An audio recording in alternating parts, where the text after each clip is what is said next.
Hello दोस्तों, आप सभी का स्वागत है आपके अपने YouTube channel gratitude learning academy में। दोस्तों, हम लोग आज पढ़ने वाले हैं झारखंड के बारे में, और झारखंड में आज हम लोग पढ़ेंगे मुंडा शासन व्यवस्था के बारे में। देखिए दोस्तों, आप लोग का जो JPSC का जो एग्ज़ाम होगा वो PT, उसमें बहुत सारे शासन व्यवस्था के बारे में पढ़ना है, जैसे कि मुंडा शासन व्यवस्था, मुंडा मानकी शासन व्यवस्था, फिर नागवंशी शासन व्यवस्था। इस तरह से 4-5 शासन व्यवस्था जिनके बारे में आप लोगों को पढ़ना है और जिससे एग्ज़ाम में सवाल पूछे जाएंगे।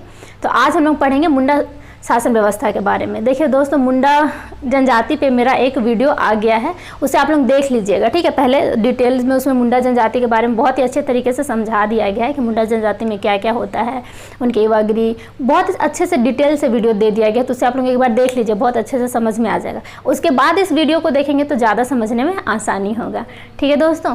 और जितने भी लोग आप लोग जुड़े हुए हैं हमसे, हमारे YouTube चैनल से, उनसे रिक्वेस्ट है कि आप लोग सभी लोग क्या करिए, टेलीग्राम चैनल से जुड़ जाइए, जिसका लिंक इस वीडियो के डिस्क्रिप्शन बॉक्स में दे दिया जाएगा। और शाम में डेली 9 बजे के लगभग जो है हमारा लाइव क्विज़ का भी चलता है, तो उसे भी आप लोग उसमें भी जुड़ जाइए।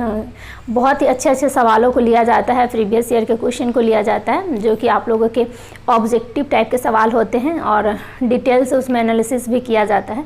तो वो भी आप लोगों को बहुत अच्छा लगेगा। उसमें जुड़ के एक बार देखिए आप लोगों को कैसा लगता है, ठीक है। एक बार आप लोग कमेंट करके बताइएगा कि कैसा लगता है जुड़ के उसमें सवालों का जवाब देकर, ठीक है दोस्तों। तो चलिए देर नहीं करते और इस वीडियो को शुरू करते हैं।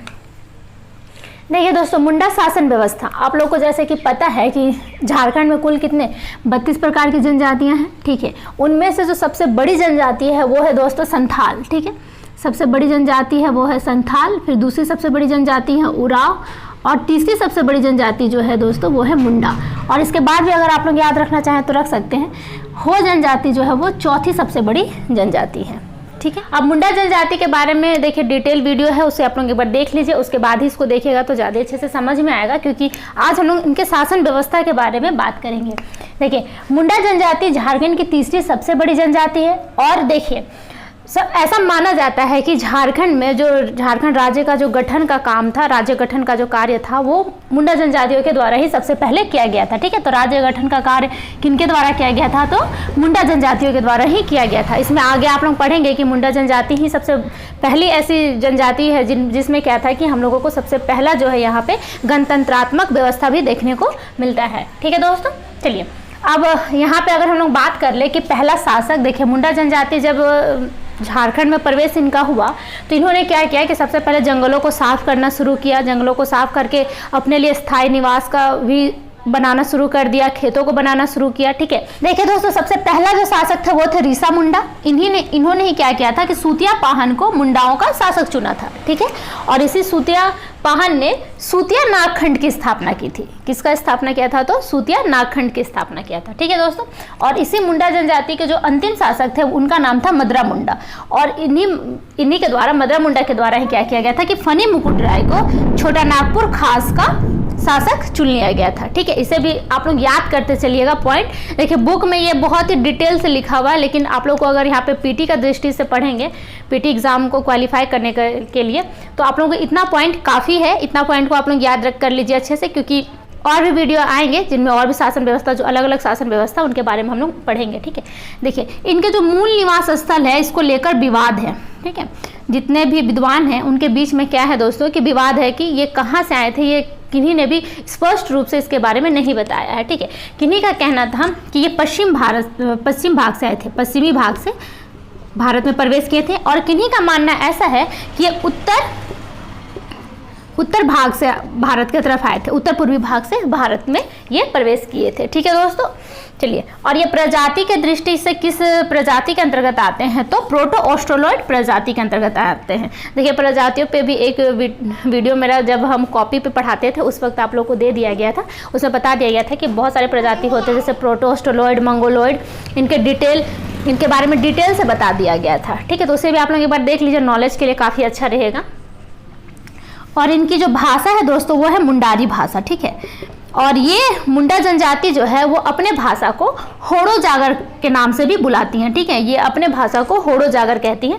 ये भी बहुत ही ज़्यादा इंपॉर्टेंट है, VVI है, क्योंकि ये जो थोड़े अलग से नाम होते हैं, यही नाम को एग्ज़ाम में पूछ लिया जाता है, ठीक है। चलिए, और ये जो होड़ो जागर है या फिर जो मुंडारी भाषा है, तो ये ऑस्ट्रो एशियाटिक भाषा परिवार के अंतर्गत आता है, तो इसे भी आप लोग याद रख लें। दोस्तों मुंडा जनजाति में जो युवा गृह है उसे क्या कहते हैं, तो गीतियोड़ा कहते हैं, ठीक है, इसे आप लोग याद रख लीजिएगा। बहुत सारे और भी जनजातियां हैं, उनके युवा गृह के नाम को भी कभी कभी पूछ लिया जाता है, तो इसे आप लोग याद रख लीजिएगा कि मुंडा जनजाति की युवा गृह को गीतियोड़ा कहते हैं, ठीक है। और इनका जो निवास स्थल अभी वर्तमान झारखंड में अगर हम लोग बात करें तो ये रांची जिला, खूंटी जिला, हजारीबाग जिला और भी बहुत सारे कई जिले हैं जहाँ पे इनका निवास अभी वर्तमान में पाया जाता है, ठीक है दोस्तों। और चलिए इनके प्रशासनिक व्यवस्था को हम लोग देख लेते हैं कि इनमें जब इन्होंने जंगलों को काटकर साफ करना शुरू किया और गांवों को बसाना शुरू किया, अपने निवास स्थल को बसाना शुरू किया, अपने खेतों को बनाना शुरू किया, तो धीरे धीरे इनका जो है वो अपना एक प्रशासनिक व्यवस्था इनका बनता चला गया, जो अभी भी इनके यहाँ पे ये देखा जाता है। तो उसके बारे में एक बार हम लोग देख लेते हैं। देखिए, खूट कट्टीदार प्रशासनिक व्यवस्था। देखिए दोस्तों, खूट कट्टीदार प्रशासनिक व्यवस्था नाम आप लोग कभी सुने होंगे, और नहीं सुने हैं तो आज सुन लीजिए क्योंकि ये एग्जाम में पूछा जाएगा आपसे, ठीक है। देखिए इसमें क्या होता है, अभी खूट कट्टी का मतलब आपको अच्छे से हम समझाएंगे, लेकिन आप लोग पहले यहाँ पे देख लीजिए लिखा क्या हुआ है। इस व्यवस्था में प्रत्येक खूट अपने जंगल और जमीन का मालिक होता है, ठीक है दोस्तों। जो प्रत्येक खूट होता है, देखिए खूट का मतलब यहाँ पे कुछ नहीं है दोस्तों, खूट का मतलब होता है परिवार, ठीक है। खूट का मतलब होता है परिवार, और खूट कट्टीदार का मतलब होता है जंगल को साफ करने वाला मुंडा। देखिए सबसे पहले मुंडाओं ने ही जंगल को साफ किया, तो जो वैसे मुंडा जाति के लोग, जनजाति के लोग जिन्होंने सबसे पहले जंगल को साफ किया तो उन्हें खूट कट्टीदार कहा गया। और खूट का मतलब ही हो गया परिवार, ठीक है। जिन परिवार के द्वारा ये काम किया गया तो उन्हें खूट कहा गया। तो वही बात यहाँ पे बतलाया जा रहा है कि जिन परिवारों ने सबसे पहले जंगल को साफ किया तो उनका अपना एक जंगल भी होता था, उनका अपना खेत भी होता था, ठीक है, और वो उसके अपने ही मालिक होते थे, ठीक है, वो स्वयं ही उसके मालिक होते थे, ठीक है। और खूटकट्टी खेत, खूटकट्टी खेत का मतलब ऐसा हो गया दोस्तों, जो सबसे पहले इनके द्वारा बनाया गया खूटकट्टी गांव। जब देखिए जब जंगलों को साफ किया गया तो पहले एक परिवार, दो परिवार, तीन परिवार, इस तरह से करते करते बहुत सारे परिवार एक ही जगह पर रहना स्टार्ट कर दिए, तो उनके द्वारा जो बसाया गया गांव था उसे ही खूटकट्टी गांव के नाम से जाना जाता है, ठीक है। देखिए ये थोड़े मुश्किल लगते होंगे आप लोगों को पढ़ना, शुरू अगर पढ़ रहे होंगे तो, लेकिन अगर एक दो बार इसको अगर आप लोग देख लीजिएगा डिटेल से, एक बार वीडियो देख लीजिए, एक बार बुक से पढ़ लीजिए, फिर उसके ऑब्जेक्टिव को बनाइए तो आपको बहुत ही सरल लगने लगेगा, ये सब आसान लगने लगेगा, ठीक है दोस्तों। अब देखिए इनके जो व्यवस्था उसे क्या कहते हैं, तो पढ़ा पंचायत शासन व्यवस्था, ठीक है। अब यहाँ पे हम लोग देखेंगे कि पढ़ा का मतलब क्या है, उसमें किस प्रकार से शासन व्यवस्था किया जाता था, ठीक है। तो देखिए जो मुंडा जनजाति में गाँव का जो प्रमुख होता था उसे मुंडा के ही नाम से जाना जाता था। देखिए हम लोग बहुत इजी है इसको याद रखना कि मुंडा जनजाति के बारे में पढ़ रहे हैं, उनके प्रशासनिक व्यवस्था के बारे में पढ़ रहे हैं, उनके शासन व्यवस्था के बारे में पढ़ रहे हैं। और मुंडा जनजाति में जो गांव का प्रमुख होता था उसे क्या कहा जाता था, तो मुंडा ही कहा जाता था, ठीक है।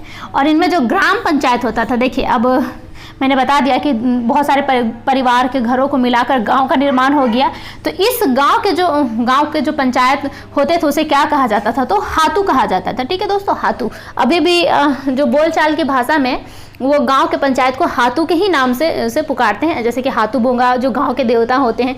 आप इस तरह से रिलेट कर सकते हैं वर्ड को एक दूसरे से, ताकि लंबे समय तक आपको याद रहे, ठीक है। और इनके जो ग्राम पंचायत के जो प्रमुख होते हैं, देखिए यहाँ पे पंचायत है, ग्राम पंचायत के जो प्रमुख होते हैं उसे हातू मुंडा कहते हैं, ठीक है। देखिए जो गांव का प्रमुख है उसे मुंडा, जो गांव का पंचायत होता है उसे हातू कहते हैं, और ग्राम पंचायत का जो प्रमुख होता है उसे क्या कहते हैं दोस्तों, तो हातू मुंडा कहते हैं। इसे आप लोग याद रख लीजिएगा। और जो धार्मिक प्रधान होता है, देखिए मुंडा जनजातियों में जो धार्मिक प्रधान होता है उन्हें क्या कहा जाता है, तो पाहन कहा जाता है। ये भी नाम आप लोग सुने होंगे, ठीक है दोस्तों, उम्मीद करते हैं कि सुने ही होंगे। और देखिए जो और भी बहुत सारे पॉइंट है उससे आप लोग देखते चलेगा। इसमें मेनली क्या है दोस्तों कि बस पढ़ना है आपको कि किस तरह से शासन व्यवस्था यहाँ पे स्थापित किया गया है मुंडाओं के द्वारा, उनके अपने जो प्रशासनिक व्यवस्था था उनमें किस तरह से क्रम में आगे बढ़ते गए, एक दूसरे से रिलेट कर लेंगे तो याद हो जाएगा आसानी से, ठीक है। और जो प्रधान का सहायक होता था उसे पुजार या फिर पनभरा या फिर पैनभरा कहा जाता है, ठीक है दोस्तों। अब यहाँ पे देख लेते हैं कि कुछ इंपॉर्टेंट पॉइंट है, जैसे पट्टी। पट्टी का मतलब क्या होता है, तो कुछ गांवों को मिलाकर पट्टी का निर्माण किया जाता है। जैसे कि मान लीजिए कि ये जो गांव थे, इस तरह से और भी कहीं कहीं और भी गांव बसाए गए होंगे मुंडाओं के द्वारा, तो ये जो बहुत सारे गांव थे इन गांवों को ही मिलाकर क्या कहा जाता था, तो पट्टी कहा जाता था, ठीक है। और जो पट्टी का हेड होता था, देखिए गांव है सबसे पहले, जिसे खूंट के द्वारा बसाया गया था, मतलब परिवारों के द्वारा, ठीक है। उस गांव से फिर क्या हुआ कि कुछ गांवों को मिलाकर पट्टी का निर्माण किया गया, ठीक है। पट्टी का जो प्रमुख होता था उसे मानकी कहा जाता था, ठीक है दोस्तों। और यहीं पे हम बताने के लिए ये पॉइंट को लिख लिए हैं कि इनका जो मानकी का जो पद होता था वो क्या होता था, वंशानुगत होता था। मतलब अगर किसी परिवार से कोई अगर मानकी बनाया गया है तो आगे चलकर उसी परिवार के आने वाले पीढ़ियों से ही मानकी का चुनाव होगा या फिर बनाया जाएगा, ठीक है। ये मानकी का पद जो है वो वंशानुगत है, ठीक है।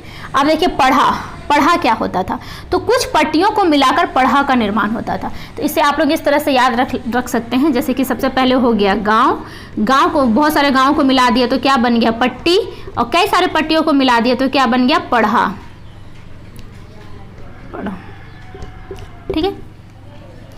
और पढ़ा का जो प्रमुख होता था, देखिए अब गांव का तो प्रमुख को आप लोगों को बता ही दिया गया कि मुंडा कहा जाता था, पट्टी का जो प्रमुख होता था उन्हें मानकी कहा जाता था। अब पढ़ा के जो प्रमुख होते थे उन्हें क्या कहा जाता था दोस्तों, तो पढ़ा राजा के नाम से उन्हें जाना जाता था, ठीक है। इसे एक फिगर के तरफ आप लोग इसे याद रख लेंगे, ठीक है। और देखिए यहाँ पे जैसे मैंने बता दिया आप लोगों को कि जो गांव का जो प्रमुख होता था मुंडा, उनके बारे में तो कुछ नहीं कहा जा सकता, लेकिन पट्टी के जो हेड होते थे उनको मानकी कहते थे, और मानकी का पद क्या होता था, वंशानुगत होता था। उसी तरह से जो पढ़ा जो है उनके पढ़ा राजा का क्या होता था दोस्तों, तो चुनाव होता था, ठीक है। पढ़ा राजा का चुनाव होता था। इसीलिए इस व्यवस्था को, जो मुंडा प्रशासनिक व्यवस्था या फिर मुंडा शासन व्यवस्था, इसे फर्स्ट गणतंत्रात्मक व्यवस्था भी कहा जाता है, ठीक है। इसे पॉइंट को आप लोग याद रख लीजिएगा, ये बहुत ही ज़्यादा इम्पॉर्टेंट है, ठीक है।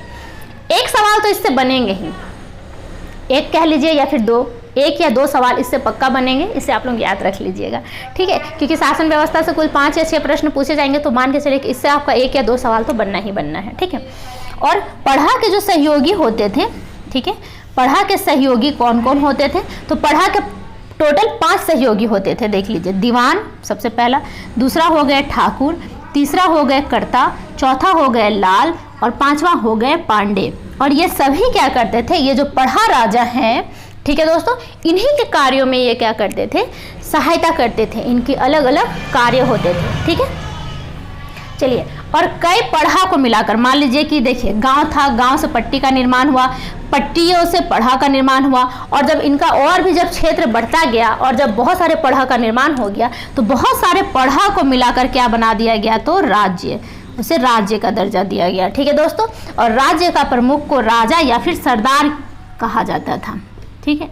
इसे आप लोग याद कर लीजिएगा, बहुत ही ज़्यादा इंपॉर्टेंट, छोटा टॉपिक लेकिन बहुत ही ज़्यादा इंपॉर्टेंट, एग्जाम में डायरेक्ट सवाल आने के चांसेस बहुत ज़्यादा हैं, ठीक है। क्योंकि ये सिलेबस में डिटेल, जेपीएससी की एक खासियत है कि सिलेबस बहुत ही अच्छे से बता दिया गया है कि क्या पढ़ना है और किससे कितना सवाल पूछा जाएगा, तो उसे आप लोग उसका यूज़ करिए सिलेबस को अच्छे से और एग्ज़ाम क्वालिफाई कर लीजिए, ठीक है।